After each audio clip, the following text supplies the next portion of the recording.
Assalamualaikum warahmatullahi wabarakatuh. Sahabatku, teman-temanku dimanapun Anda berada, khususnya klien yang bertanya. Seorang laki-laki bertanya kepada saya, "Pak, saya sudah pisah ranjang 4 tahun, tak mungkin lagi rumah tangga bisa dipertahankan karena rumah tangga selalu bentrok dan tidak pernah harmonis. Saya menikah di kampung, Pak. Bolehkah saya menggugat cerai di perantauan?"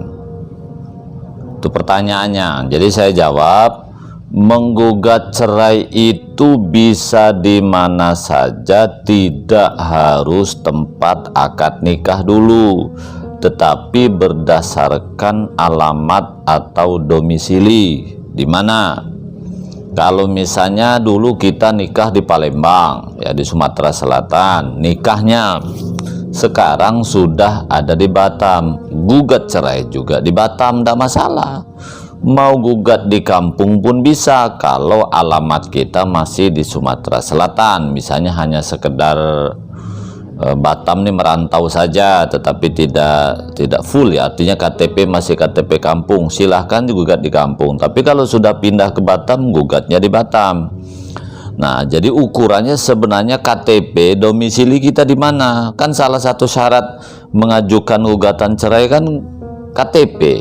KTP di mana alamatnya? Oke, kalau kita alamat KTP itu belum dirubah, maka lampirkan surat keterangan domisili. Domisili kita itu ada di mana? Nah, sekarang masalahnya istri kita ini tidak ada di tempat kita menggugat. Kan harus jelas. Nanti ketika kita ke pengadilan agama, kan pengadilan agama akan memanggil alamatnya di mana. Istri kita itu, ya, apakah alatnya di Batam atau di mana?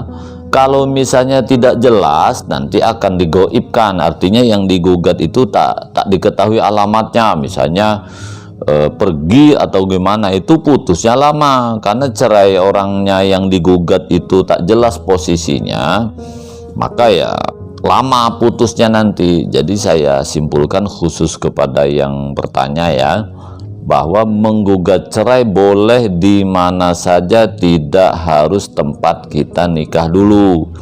Cuman catatannya alamat tergugat itu harus jelas. Kalau istri kita misalnya di kampung, kita gugatnya di sini bisa, tapi kan nanti dipanggil.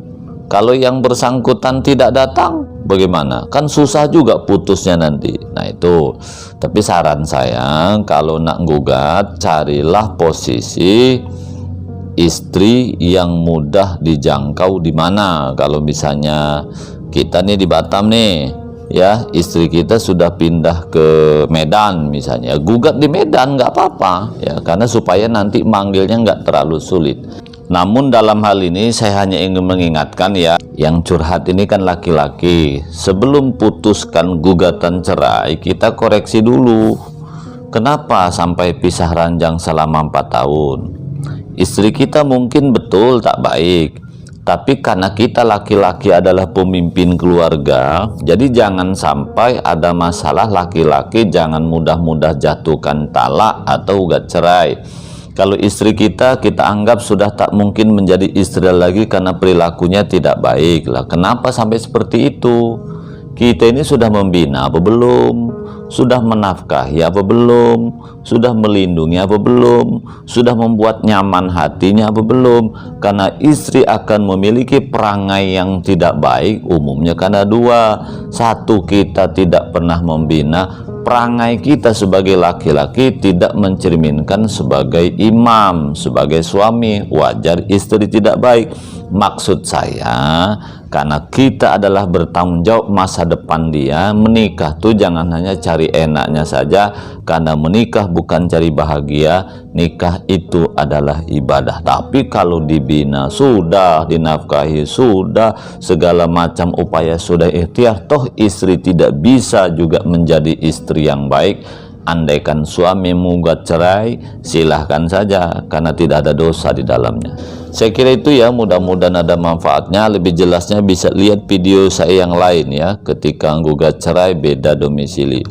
Saya kira itu cukup sekian, mudah-mudahan ada manfaatnya. Wassalamualaikum warahmatullahi wabarakatuh.